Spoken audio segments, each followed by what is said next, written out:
Kamu dengar ya Mas, janji itu sudah gugur saat kamu dinyatakan meninggal dan aku menikah sama Rafki. Jadi seharusnya sekarang kamu tahu diri Mas, tahu batasan kamu. Kamu udah bukan lagi suami aku. Oh ya? Biarin aku bahagia sama pernikahanku dengan Rafki. Ayuna, awas! Kenapa Mbak Ayuna? Ayuna digigit ular. Ularnya di kamar saya. Saya langsung bawa ke rumah sakit dulu ya. Mas, bisa ikut? Yuk. Yes, kado kecilku udah berhasil memakan korban. Lukanya sudah dibersihkan. Tadi sudah saya kasih suntikan tetanus dan antibiotik. Tidak perlu dirawat, karena ular yang mematuknya tidak berbisa. Ini kerjaan lu kan? Maksudnya? Yang naruh ular di kamar gua sama Ayuna. Itu lu kan? Rafki. Bukan. Aku. Udah, sekarang Papa minta tolong kalian tenang dan kalian berdamai. Papa akan cari tahu bagaimana ular itu bisa ada di kamarnya Rafki, oke? Saya datang kemari khusus mau minta tolong sama kamu, Arta. Siap. Pak Dharma tinggal bilang keperluannya apa, saya siap lakuin. Saya mau minta tolong kamu untuk selidiki dan mengintai istri saya, Nila.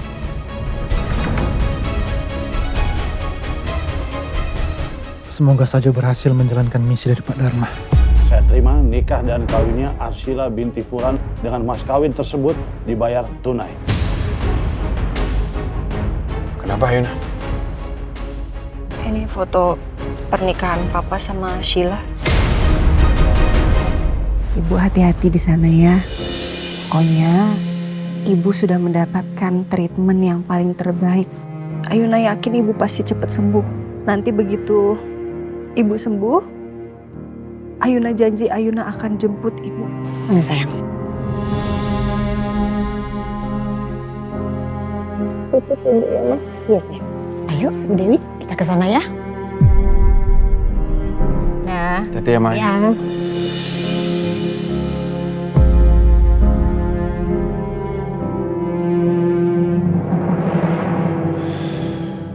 Rafki. Kamu bukan CEO lagi di perusahaan ini. Kamu cuma sementara untuk menggantikan aku. Jadi silakan pergi dari ruangan ini karena kamu sudah tidak dibutuhkan lagi di sini. Satu lagi, aku lupa bilang sama kamu. Kamu tidak perlu keluar dari perusahaan ini. Kamu tetap boleh bekerja di sini, tapi ruangan ini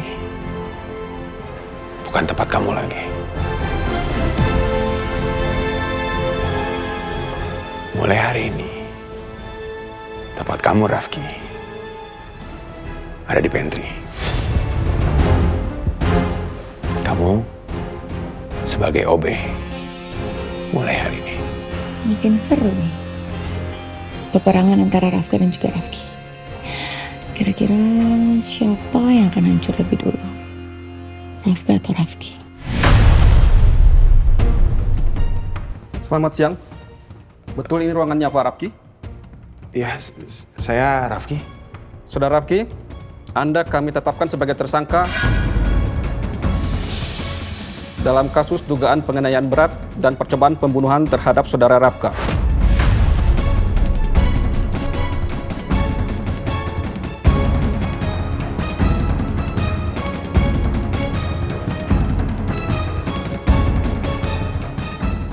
Ini surat perintah.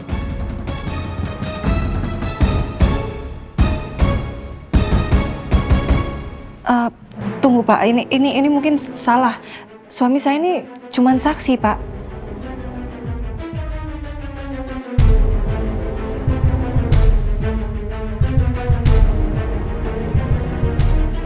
Bro, siapa? Tunggu dulu Pak, tunggu dulu sebentar Pak. Bapak nggak bisa kayak gini Pak. Masalah ini suami saya memang nggak bersalah sama sekali Pak. Bapak nggak bisa lah. Tenang Bu, biar pengadilan yang menentukan. Kami hanya menjalankan tugas. Udah, kamu tenang ya. Mereka cuma menjalankan tugasnya kok. Ayo Naki, aku akan buktikan kalau aku tidak bersalah. Ya. Ayo udah. Gak bisa kayak gini sayang. Aku gak bisa kalau kamu sampai di penjara sayang. Aku gak bisa sayang. Tolong Ayo, sayang. sudah, udah. Mari, Pak. Ayo. Tunggu dulu Pak. Pak sebentar dulu Pak. Bang, Pak, Bapak jangan kayak gini dong Pak. Pak. Rafki.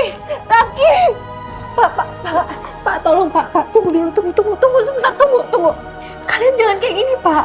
Suami saya ini bukan kriminal, jadi kalian nggak bisa bawa-bawa suami saya kayak gini. Maaf Bu, Pak Rafki harus kami bawa.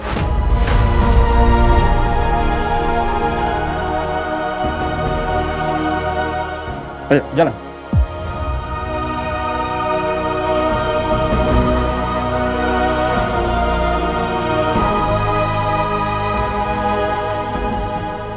Ini Rafki kenapa di bawah?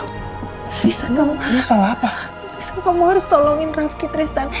Dia dilaporin sama Mas Rafka karena Mas Rafka ngelaporin dia atas percobaan pembunuhan. Iya.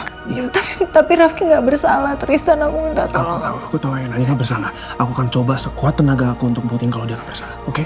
Kamu tenang aja. Oke? Makasih, Tristan. Gue tahu ini bagian dari rencana Sheila dan Rafka.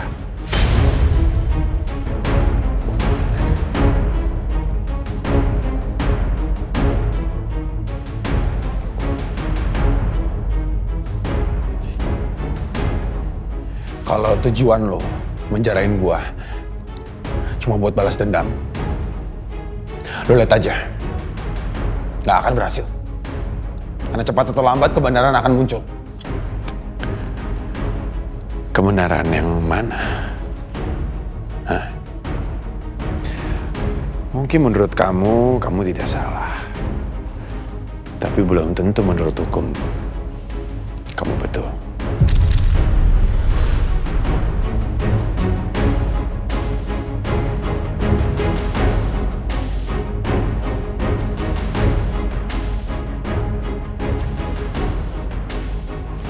Selamat menikmati penjara. Selamat bersenang-senang. Ayo Pak, jalan. Rafki. Ayo nah. Siapkan mental kamu. Suami kamu akan lama di dalam penjara.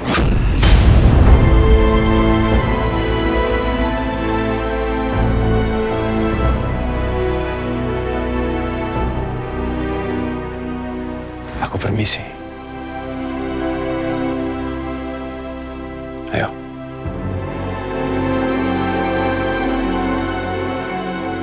Bu Ayuna, saya minta maaf kalau saya belum bisa mendampingi Ibu Ayuna sama Pak Rafki sekarang. Pak Rafka butuh saya dan sekarang semua pergerakan saya dipantau sama beliau. Gak apa-apa, Arta, saya ngerti. Tapi tolong ya kamu kabarin Papa Dharma ya. Baik, Bu. Papa harus tahu soal ini.